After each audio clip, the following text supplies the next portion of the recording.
On my channel, I'm going to have a few different videos dedicated to classroom setup. I'm just going to go through a few of my classrooms, but I really want to show you how I accommodated them to focus on different learning styles and provide for a diverse learning environment. Hello everyone, my name is Mary Ellen and I work in education in the state of Illinois. If you're new here, please make sure you go ahead and hit that subscribe button. Second grade. I was super excited when I got my new classroom. The space I had been in before was pretty tiny, so my new classroom felt ginormous. Plus, there was a ton of storage space.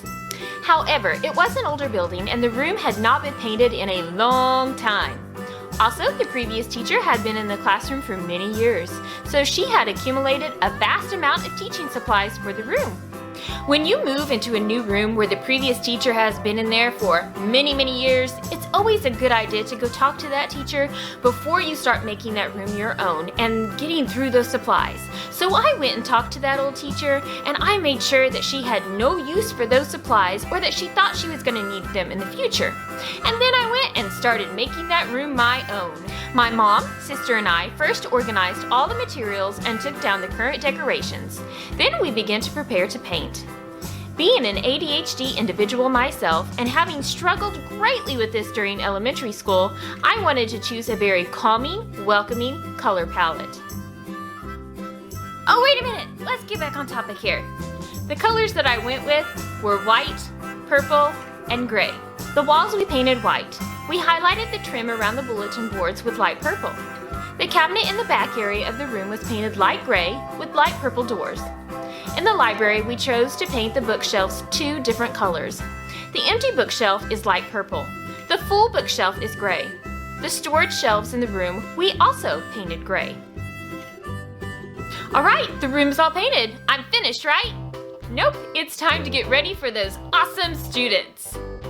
On the board right next to the smartboard is where I had my objectives or I can statements. The strip above the board was utilized for student work. A great alternative that we used for border in this area was thick ribbon. The small piece on the other side was used for a super awesome birthday board. Unfortunately, the pictures of that completed project have been lost. The long bulletin board in the far corner of my room is where I did my carpet area teaching. I do have a carpet down in this area. Located on the wall is my number chart. On the long board, I also ended up having the calendar, math, writing, and grammar information. The board next to it shows a frog and toad story comparison chart. We started this literature unit at the beginning of the year. I got this idea and some of my unit projects from the literature notes Frank Publications Incorporated.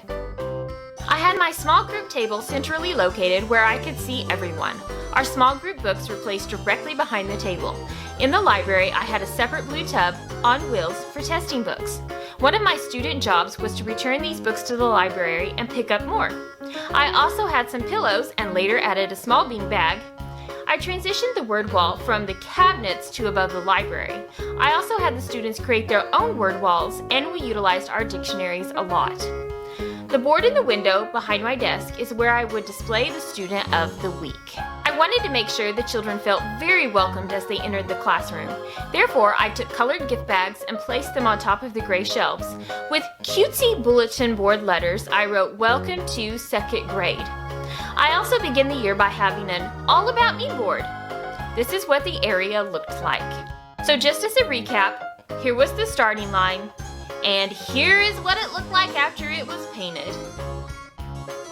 The room I just showed you did not necessarily have the traditional theme. It was specifically targeting a group of students like myself who have attention issues. So think about that when you are creating your room. Think about the behaviors that it is hard to control within your classroom. Again, the people like myself who have ADHD. When I walk into a classroom, even to this day, if every single inch of that classroom has a word wall or posters or decorations, you're gonna find me easily distracted. I really am gonna be going, squirrel! If you're talking to me, even if I'm looking at you, try to get me to repeat what you just said. It may be difficult for me to do so. So when you are thinking about how to decorate your classroom, just really do bring to your mind, am I creating a learning environment that is going to be conducive to all of the learning styles within my classroom? Thank you so much for watching. And remember to be proud of your work, productive in your day, and positively joyful.